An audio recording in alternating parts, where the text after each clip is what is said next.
I was delighted to hear that the Royal Television Society, and we have here the Chief Executive, Theresa Wise, wanted to establish a presence, wanted to establish activity centre here on the Isle of Man, and very glad when Richard Harding suggested that it might be, the event might be kicked off here at Government House. And Diana and I both said yes straight away, that would be a lovely idea. And there's been a lot of talk in the 2.5 years we've been here, an increasing talk about the media presence, about the number of companies on the Isle of Man doing television production, doing filming, doing all sorts of the clever digital media. And here you are, living proof that it is real, because the number of companies here, it's not quite the same as the number of people in the room, but it's not far off. There are a lot of companies here represented tonight, showing that the idea of the Isle of Media is a real one and is a commercial one. And I assume that you're beginning to make a little bit of money, otherwise you wouldn't be staying here. We'd have gone on and found another profession. On which note, I'm going to hand over and ask Richard to have a word. Thank you all for coming. We have guests here from all over the globe, even the West Coast, and I don't mean Peel, I mean really the West Coast. Yes, 2 years ago we kicked off the Isle of Media initiative in Dennis Cunningham's great motor museum there in Jervey. What we did is we pitched the Isle of Man, but how do you pitch the Isle of Man to the international media sector? Yes, we don't have Harry Potter and the Hogwarts Express, but we inspired the world's most successful railway TV franchise, and we have a couple of animation movies made. We got an Oscar nomination for one, so we have redistribution of this, and we have now a growing animation sector. We don't have the headquarters of Netflix here, but we finance Netflix with the Isle of Man and Channel Island-based International Stock Exchange with 1.3 billion euros.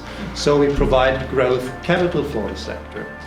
We don't have Formula One, of course we have the TT, and sometimes it feels like we have Formula One every day here on the streets.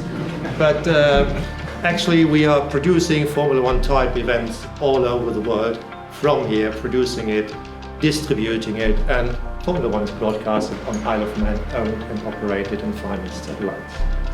We don't have Lord of the Rings here, but I saw Gimli, son of Gloin.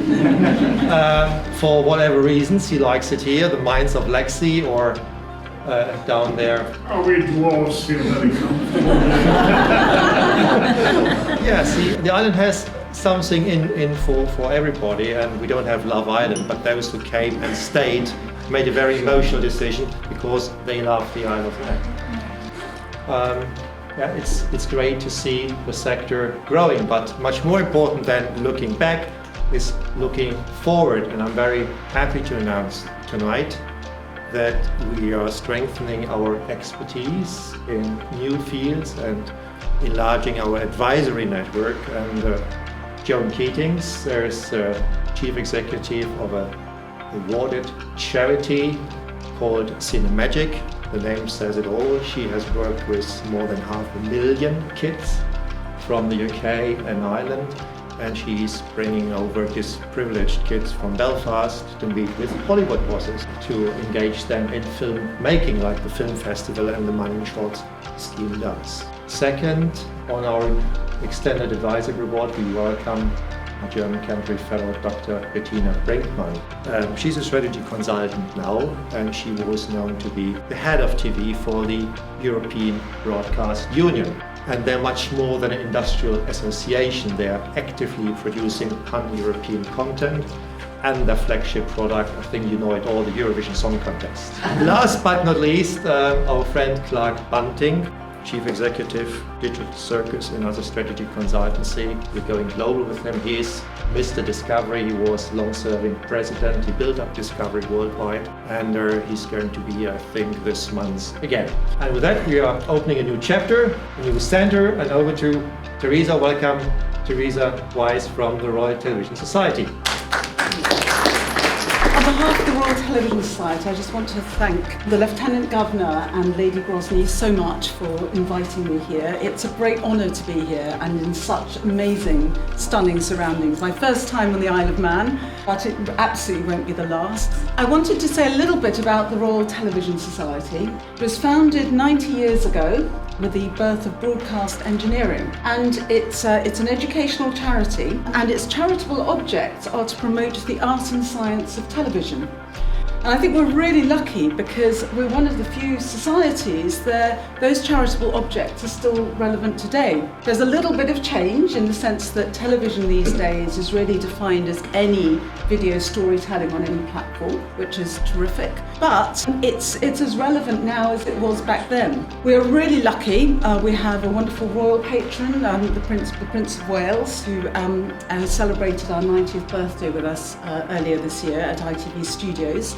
We're known for things like our awards, and I know some of you in the room have RTS awards. We're also known for doing some events around issues in the industry and discussing developments, and there are a huge number of those, both in terms of technology, creatively, and in terms of policy and regulation. Perhaps less well known is some of the educational work that we do with young people. So we give 25 or so bursaries a year to youngsters from less affluent households, so 25,000 or less, 25,000 a year or less, studying broadcast media and digital journalism type subjects, very practical subjects.